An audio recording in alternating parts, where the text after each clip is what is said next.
Hello, good morning, and welcome to another house tour video of Sulit Homes Cavite. I'm Lawrence Lazarte, a PRC accredited real estate salesperson. And for today's house tour video, I'll be showing itong bagong launch na house model here at the Villas Phase 3 of Golden Horizon. Ang house model name is Sierra Townhouse.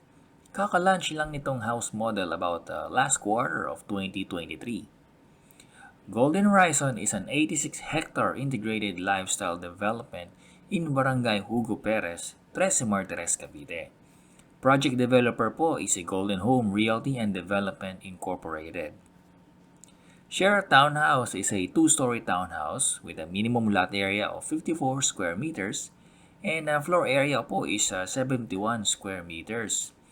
It's a semi-complete finished house model upon turnover.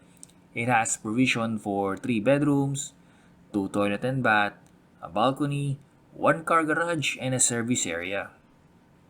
Sierra Townhouse is available through bank and Pag-ibig financing. Ito yung current pricing ni Sierra Townhouse as of February 2024 for the regular inner unit with a 54 square meter na lot area. Ang total contract price po niya is around 2,996,458.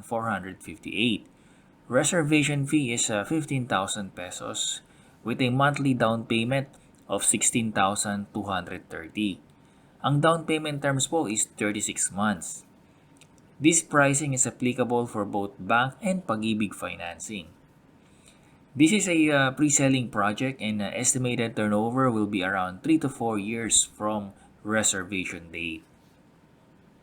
So ipapakita ko muna sa inyo itong actual turnover unit for Sierra Townhouse. Itong nasa harapan natin, ito yung actual turnover niya. Then itong nasa gitna and yung corner unit na yon, yung may fence and gate, yan yung dress-up sample ni Sierra Townhouse. If corner or end unit yung kukunin nyo, expect nyo po na mas mataas yung pricing niya compared sa regular unit. Ito ay magdedepende sa laki ng lot area niya. So again, ang ating minimum lot area for Sierra Townhouse is 54 square meters for the inner unit. And for end or corner lots, mag-range yan between 63 to 125 square meters. Ang ating floor area is 71 square meters. So tara i-check natin ang features ng Sierra Townhouse actual turnover. Si Sierra Townhouse ay mayroon siyang kasamang 1 car garage. And ang maganda dito, naka-concrete cement finish na yung flooring niya upon turnover. May small space pa kayo dito for pocket garden. If corner or end lot ang kukunin nyo, meron pa kayong space dito sa gilid that gives you an option to either extend the ground floor, to either expand your kitchen or construct another room, or even maglagay kayo ng balcony dyan sa gilid pa pwede yan. Depende pa rin sa laki ng lot cut na makukuha nyo pag corner or end unit ang kukunin nyo po dito sa Sierra Townhouse. Another advantage of a corner or end unit is meron kang additional window dito sa side kaya makakatulong yan upang maging malamig at maaliwalas ang iyong bahay. By the way, pwede kayong maglagay ng gate and fence upon turnover. So ito pong car garage ni Sierra Townhouse can accommodate one mini sedan na sasakyan, no? And ang maganda dito sa car garage niya is talagang may cover na siya, so protektado from the sun and rain ang inyong sasakyan. So ito po yung main door ni Sierra Townhouse, no? It's a painted steel door with anti-rust treatment na din, kaya hindi siya basta-basta kakaluwangin. Meron na rin itong basic doorknob na naka-install. So yan. So ito yung actual turnover ng interior of the ground floor ng Sierra Townhouse. Ang isa sa mga pinakasulit na features ng Sierra is naka-ceramic tiled flooring na yung ground floor niya upon turnover.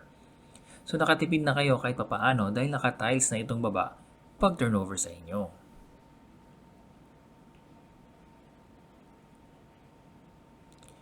Yung interior walls natin is painted smooth cement finish upon turnover. For the windows naman, dito sa my front yard, ito ay aluminum owning type window. Analog finish yung kanyang color or treatment. And one of the advantages of an owning type window is kapag umuulan, pwede pa rin nakabukas yung bintana at hindi basta-basta papasok yung tubig ulan dito sa living room. Then if corner or end lot ang kukunin nyo, no, meron pa kayong malalaking bintana dito sa gilid. No? Sliding window din po siya, no? Aluminum frame with analog finish. So maganda yan, no? Pag mga malalaking bintana mo, makakatulong yan na makadagdag sa air circulation, sa ventilation sa loob ng bahay. So over here will be your living room, no? Pwede kayong maglagay dyan ng L-shaped na sofa set. Then meron pang isang awning type window dito sa may car garage. Then ito naman yung electric panel board or circuit breakers for your unit. Ang isa din sa magagandang features nitong si Sierra Townhouse is mataas yung kanyang floor to ceiling height. Nasa around 3 meters po yan ng kanyang height, no? Maganda pag mataas yung floor to ceiling height, magmumukhang spacious yung interiors ng inyong bahay. Then maganda rin yung air circulation at hindi mainit yung loob ng bahay. And of course, marami ka ring design options dyan pagdating sa pag-decorate ng ceiling. Yung ceiling dito sa ground floor ni Sierra is concrete slab with steel deck cover. So over here can be your dining area. And dito naman yung kitchen area, no? So naka-ceramic tiled kitchen countertop na yan upon turnover sa inyo. So may kasama na rin itong stainless steel kitchen sink with gooseneck faucet. And then meron pa tayong extra awning type window dyan. And then meron tayong power outlet dito for either your kitchen appliances or kung gusto mo maglagay ng range hood, no? May extra outlet dyan. Then may provision din dito for your exhaust fan kung nais mo maglagay sa may kitchen area ng exhaust fan niya, may abang na yan. And meron din tayong abang or provision for window type aircon dito sa living room, no? So naka-ready na din yung power outlet niyan for your aircon unit. So ito po ulit yung living room area for your Sierra Townhouse. So napaka-spacious ng ating living room or family area. So si Sierra Townhouse has 2 toilet and baths, no? One on each floor. So yung bathroom natin has a non-skid ceramic tile flooring na naka-install upon turnover. Kasama na itong tissue holder, soap holder, telephone type shower set, a toilet bowl, lavatory, pati na rin itong salamin, no? Kasama yan pag turnover sa inyo ng itong bathroom. So ang wala lang dito, no, walang kisame sa may toilet and bath area. So kayo na po yung bahalang magpalagay ng kisame dyan. Pero maganda, naka-tiles yung ating walls din ng ating CR. Yung door leading to your service area or laundry area, ito po ay steel din, no? Painted steel door, kagaya ng sa main door. And malawak or spacious yung ating laundry area, no? May abang na yan for a water faucet and power outlet din, no? Kung maglalagay kayo ng washing machine or your dryer unit dito sa laundry area. Pwede kayong magpabakod, no? Once ma-turn over sa inyo itong unit. Ang hindi lang po kasama itong landscape, no? Itong Bermuda grass, hindi po yan kasama sa inyong unit pag turnover. So plain na lupa lang yan pag tinurn over sa inyo, no? Pinatag naman at malinis yung lupa. So once again, ito po yung ating service area or laundry area for the Sierra Townhouse.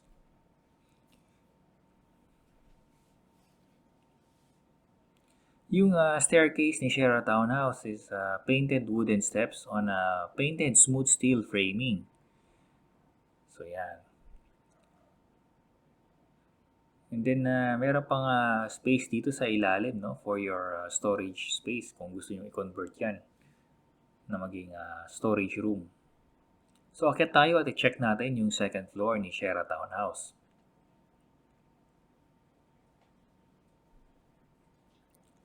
For the second floor, unlike sa ground floor na naka-ceramic tiles na upon turnover, dito sa second floor, plain smooth cement finish yung ating flooring.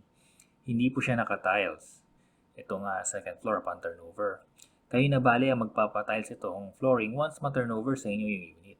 So ganito yung second floor ni Sierra Townhouse. No? Wala pang room partitions included upon turnover.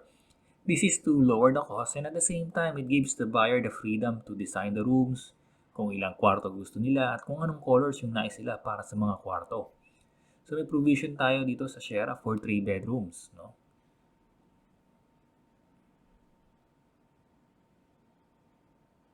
So kung magpapatiles kayo, no, kayo na rin yung mag-decide kung ano yung style, design ng tiles, o sukat ng tiles. Pero malalaki yung ating mga sukat ng kwarto rito at mataas din yung floor to ceiling height. Yung ceiling natin may kasama na yung heat insulator included upon turnover.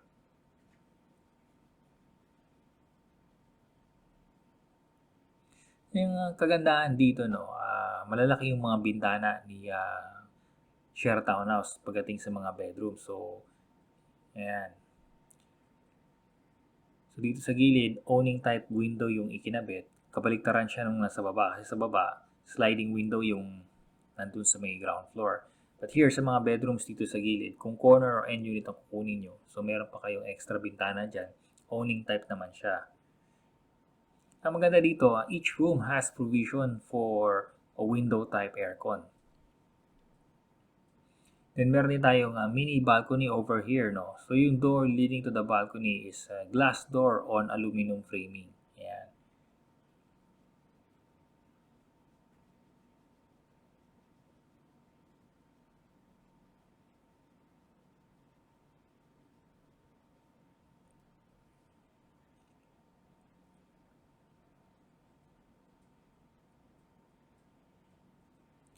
So dito naman yung toilet and bath for the second floor, no?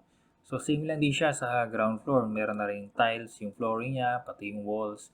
And almost complete na rin yung bathroom fixtures niya, no? Merong tissue, soap, holder, meron na rin shower head dyan, toilet bowl, and a lavatory.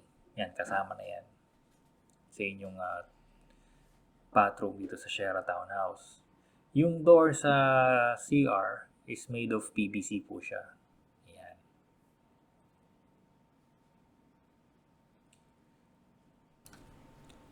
So yan pong muli ang ating house tour video for the Sierra Townhouse Actual Turnover Unit.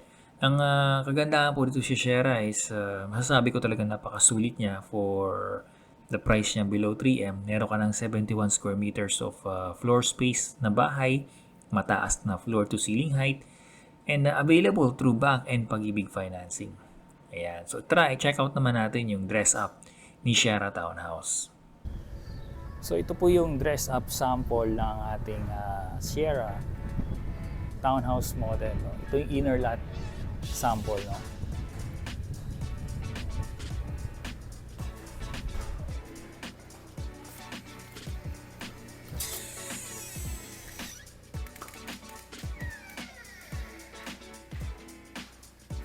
So ayan po, no? Wala talaga siyang bintana pa dito sa gilid at inner lot po siya. Pero napakaluwag ng bahay, no? Itong Sierra. Naka-tiles naman yung flooring as upon turnover sa inyo. Eh yung kagandahan na sinasabi ko, mali-decorate yung ceiling nyo dahil napakataas ng floor to ceiling height nitong Sierra Townhouse model. Again, ito po ay dress up sample ng inner unit, no? Para mabigyan kayo ng idea kung paano nyo ma-decorate kung mapapaganda ang inyong unit. Nilagay ng picture para sa aircon. So dito yung dining area, and then dito yung kitchen area. So yan, nilagyan na nila ng base cabinets, pati na rin itong sa taas. Hindi po siya included, no? Walang cabinet included upon turnover dito sa Sierra Townhouse.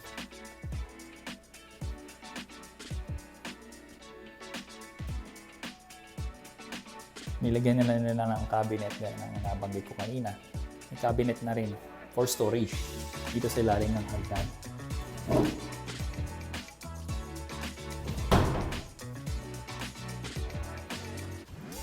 Ito yung sample ng dress up sample ng toilet and bath dito sa Sierra Townhouse inner lot unit. So ilipin naman natin yung service area.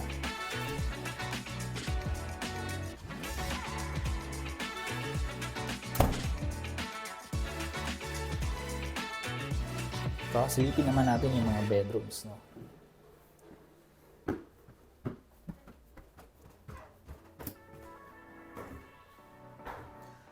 So, yan. Simula tayo dito sa bedroom number 1. Ito yung room na may access sa balcony. Yan, no? Cabinets na rin dito. And, vinyl yung flooring na ginamit. So, yun, yung advantage talaga na mataas yung ceiling mo. Mapaganda mo yung mapapadesign mo pa talaga siya.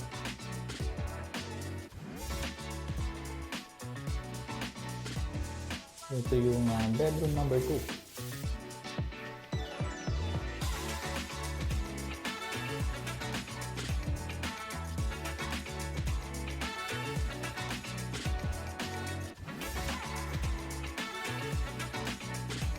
And finally, yung master's bedroom. So, ganito yung master's bedroom. Siya lang may access dun sa toilet and bath dito sa second floor.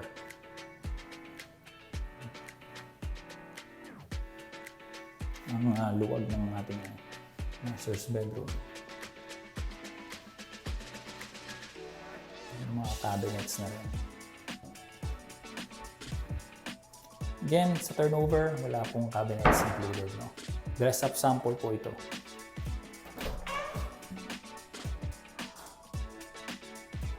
Yan. Toilet and bath is similar lang din sa baba.